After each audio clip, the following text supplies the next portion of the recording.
La Première Guerre mondiale l'a été sur bien des fronts. Première course à l'armement le plus meurtrier. Le char d'assaut, inventé par les Anglais qui l'appellent tank, apparaît dans la Somme en septembre 1916. Apparition aussi des gaz de combat utilisés par les Allemands dès avril 1915 à Ypres, en Belgique. Autres innovations, la guerre dans le ciel à partir de 1914 et la guerre sous la mer lancée par les Allemands dès 1915 en mer du Nord.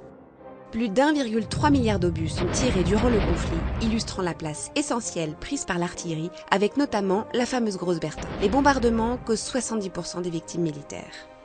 Des premières en médecine de guerre. Le casque métallique se généralise pour protéger la tête des éclats d'obus. Protection dérisoire. Amputés, estropiés, gazés, aveugles, défigurés, des dizaines de milliers de gueules cassées, 10 à 15 000 en France, reviennent du front. Pour eux, la chirurgie fait des progrès considérables avec les premières greffes de peau ou les implants. Toute une organisation sanitaire moderne se met en place pour soigner les millions de blessés. La guerre favorise aussi la naissance de la psychiatrie qui soigne des centaines de milliers de soldats traumatisés par les bombardements.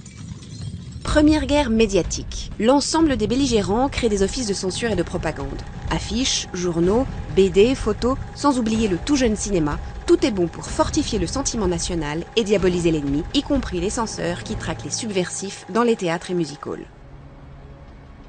Première mobilisation des femmes. Partout, celles-ci remplacent les hommes partis au front. Elles deviennent conductrices de tramway, livreuses de charbon ou tourneuses d'obus. Dans de nombreux secteurs masculins, les femmes vont parfois trouver le goût de l'émancipation.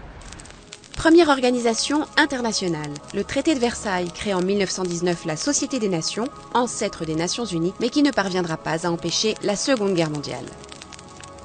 Celle qui devait être la der des der aura également accouché d'une autre première qui marquera le XXe siècle, le génocide arménien et les exactions systématiques contre des populations civiles qui feront des millions de morts.